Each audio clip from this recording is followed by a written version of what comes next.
Welcome back. Today, we are looking at an event that redefined the geopolitical landscape of the Western Hemisphere. The intervention in Caracas, January 3rd, 2026. Operation Absolute Resolve. That is the official name, yes. But if you look at the cable news coverage, you get a story about democracy, human rights, and the removal of a narco-terrorist regime. It is a clean, moral narrative. And you are saying that is not the whole truth. I am saying that is the packaging. It is the marketing campaign. But if you want to understand the mechanics of why United States Special Forces actually put boots on the ground, you have to ignore the speeches and look at the physics. Physics. Specifically, fluid dynamics and gravity. Okay, you have my attention. We are talking about oil. Obviously. We are, but not just any oil. We are talking about the specific geological destiny of the Orinoco Belt. Let's get into the evidence. Let's pull up page 1. Gravity 10, the density trap. That is a very specific title. And looking at this image, this does not look like the oil I usually see on the news. It looks like a rock hitting the table. Exactly. This is the visual representation of the problem. That text superimposed there, API gravity less than 10. That is the key to the entire invasion. Explain API gravity to me. It is a measure of how heavy or light a petroleum liquid is compared to water. If it is higher than 10, it floats. If it is lower than 10, it sinks. The oil in Venezuela, specifically in the Orinoco Belt, has an API gravity between 8.5 and 12 degrees. So it is sludge. It is practically asphalt. It does not flow. It sits there. You cannot just pump it out of the ground and put it in a tanker. It is physically too dense to move. But Venezuela has the largest proven reserves in the world, right? The slide says 303 billion barrels. Correct. 17% of the world's supply. But that number is meaningless if you cannot move it. And here is where the density trap comes in. To move this sludge through a pipeline, you need chemistry. You need to dilute it. The slide mentions chemical diluents. Heavy naphtha, usually. You have to mix the Venezuelan sludge with about 30% naphtha just to get it to flow to a port. Without that diluent, the country's economy literally freezes solid. So, for the last decade, where was Maduro getting this diluent? Russia and Iran. He built a Frankenstein supply chain. He was defying the laws of economic gravity. But look at the third bullet point here. USA strategic reserves hit a critical low just as Caracas fell. I remember that. By late 2025, gas prices were spiking, and the reserves were down to, what, 411 million barrels? Exactly. The USA buffer was gone, and at the same time, the refineries on the Gulf Coast were screaming for feedstock. But wait, why would high-tech American refineries want this Venezuelan sludge? Wouldn't they want the light, sweet crude from Texas? That is the common misconception. The complex coking refineries in Texas and Louisiana were specifically engineered decades ago to process heavy, sour crude. They need the heavy stuff to run efficiently. When the USA cut off Venezuela years ago, those refineries had to buy expensive heavy oil from elsewhere or run inefficiently. They were starving for this specific type of oil. So, the intervention wasn't just about removing a bad guy. It was a supply chain acquisition. Precisely. We didn't just arrest a dictator. We secured the only asset on the planet capable of refilling the American tank at scale. But that's not what the public was told. No. Move on to page 2. The blue pill, Narco-Terrorism. This is the story I remember. The Justice Department indictments the reward money. This is the narrative layer. We call it the blue pill because it offers a comforting moral reality. Look at the visuals here. A heroic naval vessel, distorted images of drug bricks. It paints a picture of clear good versus clear evil. Well, are you saying the charges were fabricated? The slide lists a $50 million reward for his capture. That's historic. I am not saying Maduro was innocent. The cartel of the Suns was very real. The regime was absolutely involved in trafficking. But being a criminal doesn't usually trigger a full-scale kinetic invasion by the United States military. We coexist with criminal regimes all the time. True. So why use this specific narrative? Because you cannot sell a war for oil in 2026. It's bad PR, but you can sell a war against narco-terrorism. By designating the regime as a criminal enterprise, specifically a foreign terrorist organization involving the Tren de Aragua gang, the USA created a legal bridge. A bridge to what? To treat the sovereign government of Venezuela not as a state, but as a gang. I see. If they are a gang, you don't need to declare war. You just conduct a police action. Exactly. It frames the operation as law enforcement on steroids. It strips away the international protections of sovereignty. You aren't invading a country. You are serving an arrest warrant. That is a very powerful distinction. And it worked. The media coverage focused entirely on the liberation and the $50 million bounty. It masked the underlying mechanics of the takeover. It feels cynical to say the moral narrative was just a cover. In high-stakes geopolitics, morality is often the packaging for necessity. The blue pill story satisfied the public. It made us feel like the good guys. But while the news anchors were talking about justice, the engineers were talking about plumbing. Plumbing. Let's look at the plumbing on page 3. The hardware, the Naphtha switch. Okay, this is a very stark visual. On the left, a rusty pipe labeled Russian blend. On the right, a shiny new valve labeled USA Naphtha. This slide reveals the immediate physical change that happened after the invasion. Remember the density trap. The need for diluents to make the oil flow. Right. For years, Maduro relied on Russian flows of naphtha. It was inefficient, expensive, and required ship-to-ship transfers to avoid sanctions. It was a rusty, leaking system. And the slide says, USA traders, Vitol, and Trafigura immediately replaced Russian suppliers. Immediately is the operative word. This wasn't something that took months to negotiate. As soon as the USA military secured the oil fields, the Russian supply chain was cut, and the American supply chain was plugged in. So it is a closed loop now. Completely.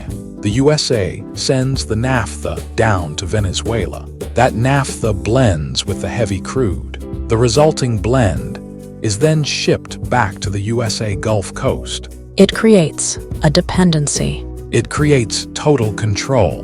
By controlling the supply of the diluent, Washington controls the export of the oil. Venezuela literally cannot sell its oil to anyone else because the chemistry required to move it is now American-owned. That explains the Naphtha switch. It locks the asset into the American orbit physically, not just politically. And look at the destination. The slide notes that Gulf Coast refineries are the only logical destination. This confirms that the entire operation was designed to feed the Texas refinery complex. It seems like the hardware doesn't lie, even if the politicians do. The hardware is the reality, but there is another layer that controls the hardware. The money. The debt. Go to page 4. The software, the debt trap. This looks like a nightmare of numbers, external liabilities, exceeding $150 billion. If the pipelines are the hardware, the financial liabilities are the operating system, and Venezuela's operating system had crashed. I see a note here about Chinese seniority. $12 billion, oil-backed. What does that mean? This was the problem the USA had to solve. China had lent Venezuela roughly $60 billion over the years. Most of it had been paid back, but about 10 to 12 billion remained. Crucially, these loans were oil-backed. Meaning China got paid in oil before anyone else. Correct. China had de facto seniority. They had the first claim on the oil exports.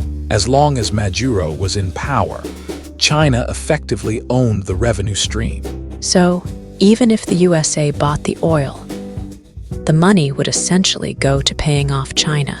Exactly.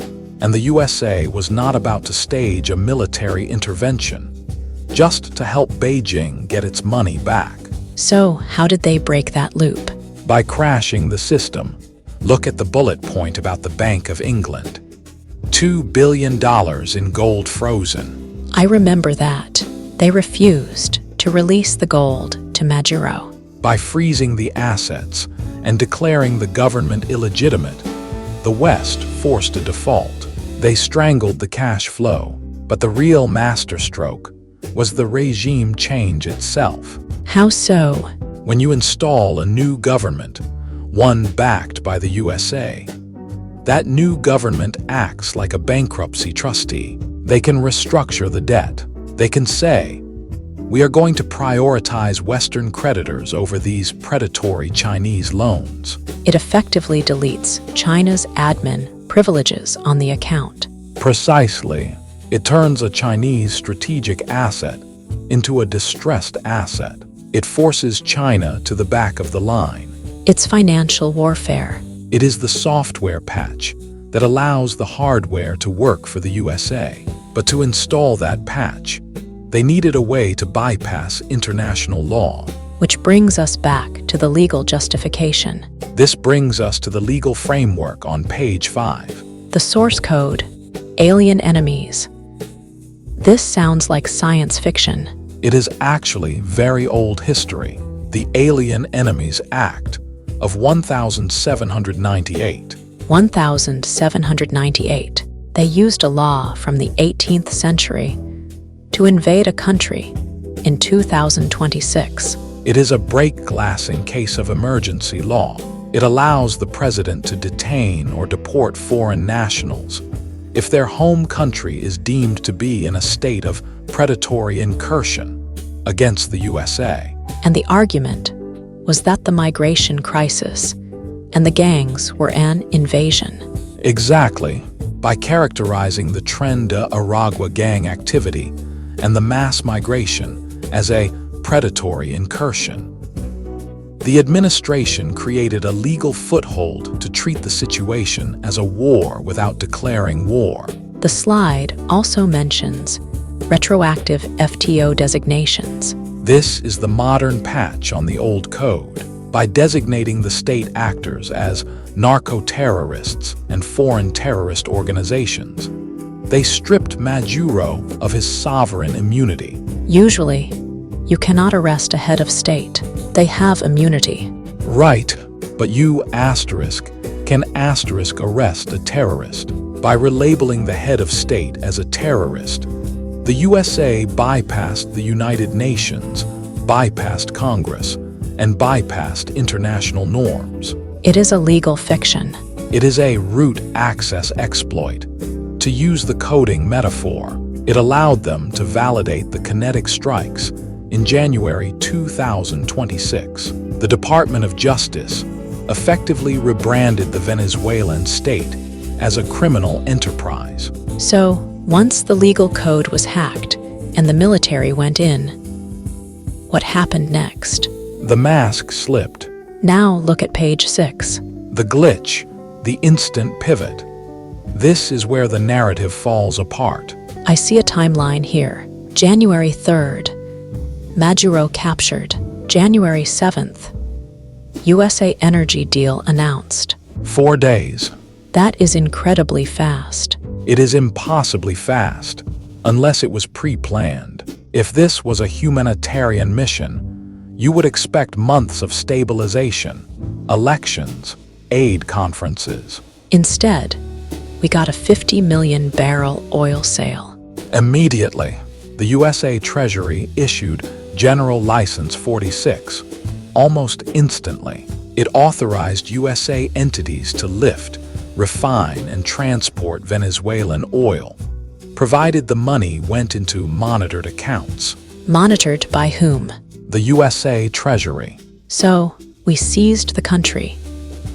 And 4 days later, we started liquidating the inventory to pay ourselves back. That is exactly what it looks like. It looks like a leveraged buyout. You acquire the company, fire the CEO, and sell the stock to cover the acquisition costs. The slide calls it a liquidity event. That is the cold, commercial term for it. The blockade that starved Venezuela for years vanished the second the USA controlled the tap. It suggests the sanctions were never about stopping the oil. They were about stopping who got paid for it. Precisely. Once the money was flowing into USA-controlled accounts, the oil was suddenly kosher again. The glitch in the matrix is the speed. It proves the commercial interests were sitting in the war room, waiting for the green light. So, the USA won. They got the oil. They broke China's grip. They removed the dictator. They won the battle, but they might have lost the war. What do you mean? Finally, let's look at the aftermath on page 7. The horizon, the winner's curse. That sounds ominous. It is an economic concept. In an auction, the winner is often the loser because they overpaid. The image shows a decrepit refinery and a Chinese ship sailing away. That is the reality. The United States has won Venezuela, but what did they actually win? The slide says CAPEX requirement, $80 billion plus. The Venezuelan oil infrastructure is a wreck. It has been rotting for decades. To get it back to where it was 20 years ago will take 10 to 15 years and $80 billion of investment. And who pays for that? The winner pays. Washington and the USA oil majors are now on the hook for rebuilding a failed state. Meanwhile, the slide says, China exits a bad asset. Think about it from Beijing's perspective. They had a debtor who couldn't pay. The infrastructure was crumbling. It was becoming a money pit. So, by stepping back, China let the USA take on the liability. Exactly. China writes down the bad debt and walks away. They can now buy oil on the open market. Maybe even Venezuelan oil processed in the USA, without the headache of trying to run a country that is collapsing. So the USA owns the oil, but they also own the instability, the migration crisis, and the broken pumps. We secured the asset, but we also inherited the liabilities. We wanted the oil so badly, we didn't look at the repair bill. It brings us back to that first idea. Gravity. Gravity is undeniable. Ideology is secondary to geology. The USA has secured the heavy crude it needed to save its refineries. But the weight of that prize might be heavier than we anticipated.